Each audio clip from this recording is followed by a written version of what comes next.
Hola gente. Bien, ¿se parece nuestra época al romanticismo del siglo XIX? ¿Hay algo que podamos aprender de ese periodo histórico? Bueno, en este video vamos a ver algunos puntos interesantes que además son claves para entender etiquetas que se usan en la actualidad o los famosos mapas políticos, y también quiero dejar claro por qué en algunos casos esos mapas políticos fallan para describir correctamente los fenómenos que están pasando a nuestro alrededor. Bien, el romanticismo fue una corriente con especial influencia en la pintura, la literatura y la música de origen europeo, desarrollada a finales del siglo XVIII hasta pasada la mitad del siglo XIX.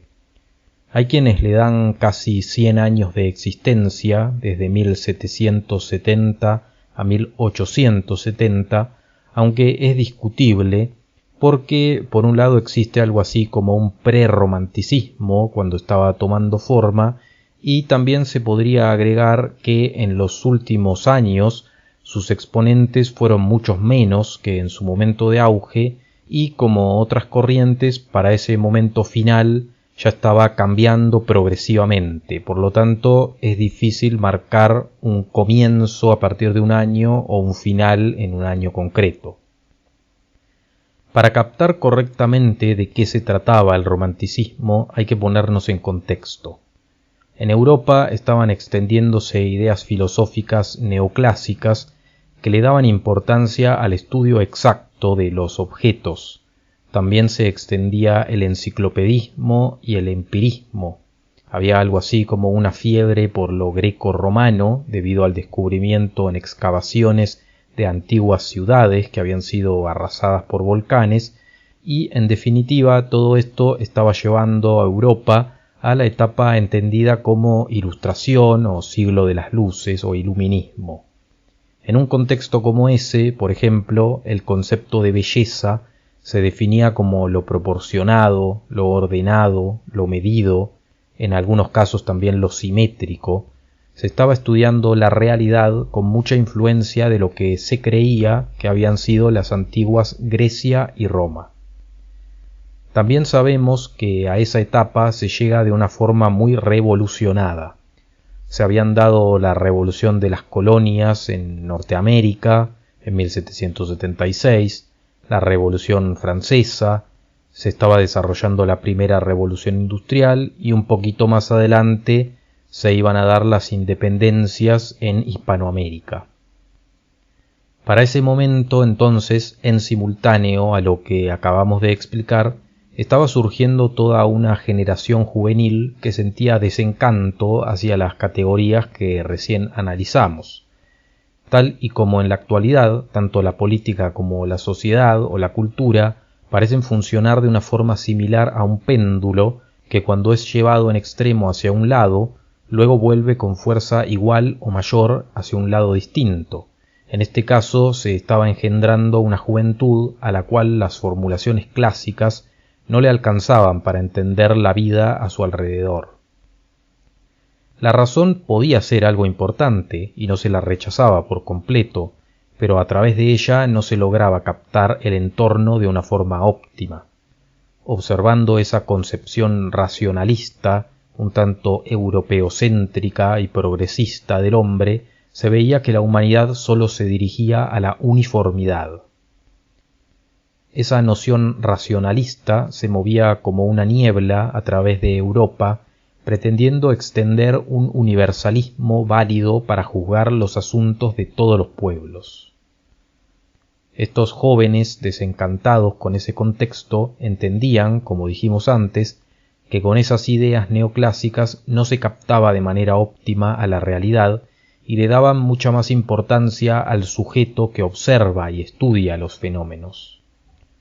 Un observador no solo utiliza saber racional para entender lo que ocurre frente a él, también pueden entrar en juego fuerzas que todavía hasta el día de hoy nos parecen más misteriosas, como puede ser, por ejemplo, la intuición. Y en ese sentido fue tomando cada vez más importancia toda la fenomenología interior que ocurre en un individuo, lo intuitivo, lo sentimental, lo místico o lo mental, fueron analizándose cada vez más desde la visión introspectiva de los sujetos. Con la intención de elevarse sobre esa suerte de vulgaridad universalista, estos jóvenes empiezan a extender sus ideas filosóficas a través de revistas, más adelante libros, y también van incursionando progresivamente en distintas artes.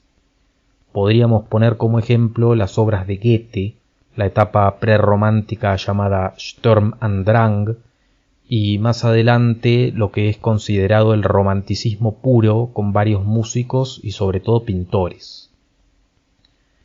Frente a las abstracciones clásicas que trataban de categorizarlos como el hombre o el ciudadano, ellos hacían énfasis en que cada pueblo tiene su propia historia, su experiencia que no es igual a la de otros pueblos. A su vez entendían que cada hombre tiene una dependencia irremediable con su contexto, y a su vez, como vimos antes, cada individuo tiene todo un mundo interior, además de la razón, que le permite captar la realidad a su alrededor. Vemos entonces que los románticos pueden ser considerados particularistas o peculiaristas. Las diferentes estructuras sociales eran concebidas por ellos como organismos vivos, que pueden desarrollarse de acuerdo a sus propias reglas como si fueran una planta. De ahí que le dieran gran valor a las características de cada nación, a su soberanía, y además rechazaran la homogeneización que le ofrecían las ideas clásicas. Ellos no conocían al hombre, en todo caso conocían a rusos, franceses, italianos, etc. A su vez, un individuo, según esta visión, no solo está atravesado por un eje espacial que lo hace coexistir con otros habitantes de su misma nación, sino que también es atravesado por un eje temporal que le hace reconocer lo heredado del pasado de generaciones antiguas a las cuales se les debe respeto y gratitud. Dicho de otra manera, uno no solo es resultado de la sociedad que lo rodea y lo moldea en tiempo presente, sino que también es el resultado de una tradición de muchos años atrás. Aparece entonces la noción de que la construcción del porvenir no puede ser positiva sin tener como base a la tradición que se viene recorriendo.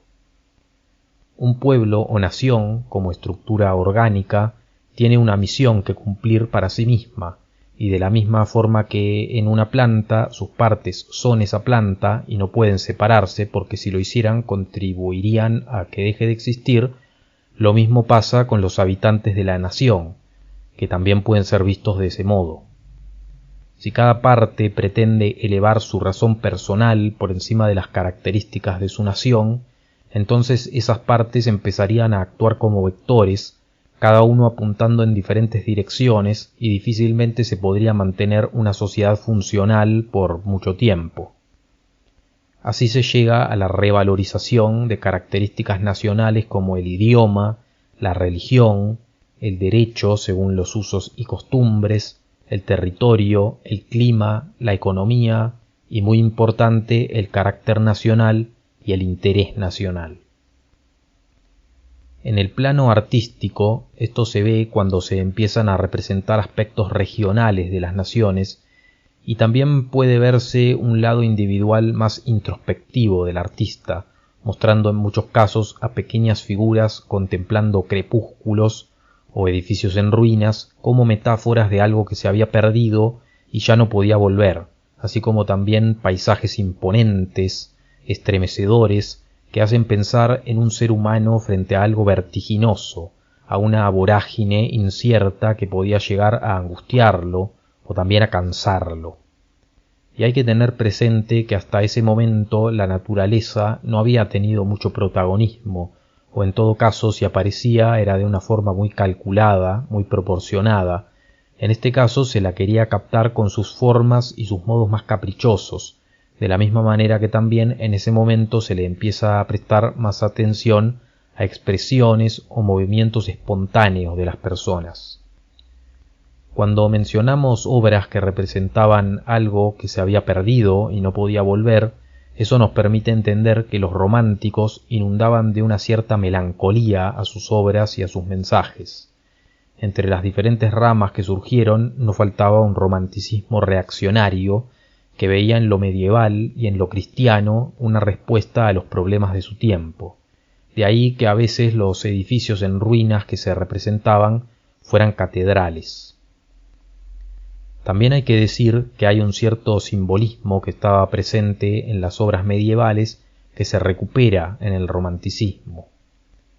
Ahora, habiendo entendido lo que fue el romanticismo, hay que mencionar varios derivados importantes. Por un lado, algunos artistas viajaron a zonas orientales, de ahí surgió la corriente del orientalismo, representando las peculiaridades de esas zonas. Por otro lado, de una forma tardía, durante el siglo XIX, esta corriente llegó a España, tomando importancia alrededor del regionalismo y el costumbrismo. Y en un tercer caso, habría que decir que en Argentina llegó de una forma bastante particular, porque fueron los jóvenes de ese momento quienes viajaban a Europa y volvían queriendo imitar lo que veían, quienes lo llevaron adelante, y eso causó un resultado bastante raro. Cuentos como El Matadero pueden ser una obra importante y por un lado son representativos de lo que pasaba en Argentina en ese momento, pero al mismo tiempo estaban políticamente esos jóvenes escritores a favor de interferencias extranjeras en el propio país, con lo cual era como un romanticismo que en lugar de valorar lo propio tenía un cierto sesgo anti-argentino. Lo último que se puede decir en cuanto a los derivados es que la concepción más individual que pasaron a tener los artistas a medida que fue pasando el tiempo terminó en un subjetivismo extremo que hoy por hoy lo podemos ver claramente y en muchos casos no es muy agradable como si lo eran las obras del romanticismo. Ahora, como conclusión, ¿hay similitudes o incluso continuidades entre nuestra época y esta etapa romántica? Bueno, en nuestra época también hay ideas que pretenden extenderse a través de las distintas naciones. Incluso algunas de ellas siguen siendo racionales y exactas, como lo es el caso de lo económico o sobre todo de lo tecnológico. Y de hecho eso se complementa con otro tipo de ideología que también pretende llegar a nuestras tierras, como lo es todo el relativismo progresista. Lo ideal frente a eso sería que también nosotros pudiéramos tener reacciones revalorizando nuestras particularidades para no perderlas. Ahora, ¿por qué pienso que esto sirve para entender por qué los mapas políticos actuales no funcionan de una forma completa? Bueno, justamente porque cuando uno expresa que es necesario fortalecer lo nacional, típicamente muchos van a querer encasillar eso como algo de izquierdas o de derechas. Pero como acabamos de ver en este repaso, la cualidad de lo que se busca tiene que ver con reconocer la propia idiosincrasia, y los mapas que sirven en otro lado, en otro país, probablemente no apliquen para nosotros. Otro tema que me parece importante es que realmente la mayoría de las naciones que tienen extensión territorial suficiente, casi que todas nacieron con dos naciones dentro, es decir, con una división entre aquellos de las grandes ciudades que recibían modas desde fuera y los del interior más ligados a lo pueblerino, a lo regional, a lo campesino o también a lo tradicional. Y tal vez esa grieta se arrastra todavía hasta hoy en cada nación con sus particularidades a su manera, pero pareciera como que todo deriva desde ahí. Personalmente creo que la solución a eso pasa por armonizar a esas distintas partes, porque si no tarde o temprano se enfrentan con resultados bastante negativos. Una cosa que se puede valorar de toda la etapa romántica es que estos jóvenes creaban en la adversidad, cosa que hoy es bastante necesaria. Por otro lado, lo que también se podría decir es que hoy por hoy algunos resultados frente a, por ejemplo, ideas que son bastante globalistas y demás, también tienen por un lado creatividad en lo musical, en lo artístico y demás, pero esos grupos que se dedican a eso normalmente están divididos.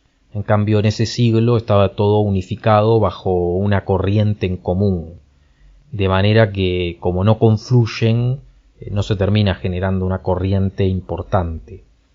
Entonces, según mi visión, hoy por hoy es bastante necesario, frente a ese globalismo actual, fortalecer lo nacional, encontrar ciertas expresiones o manifestaciones propias que sean interesantes, y probablemente con eso es como se maniobra en la etapa actual.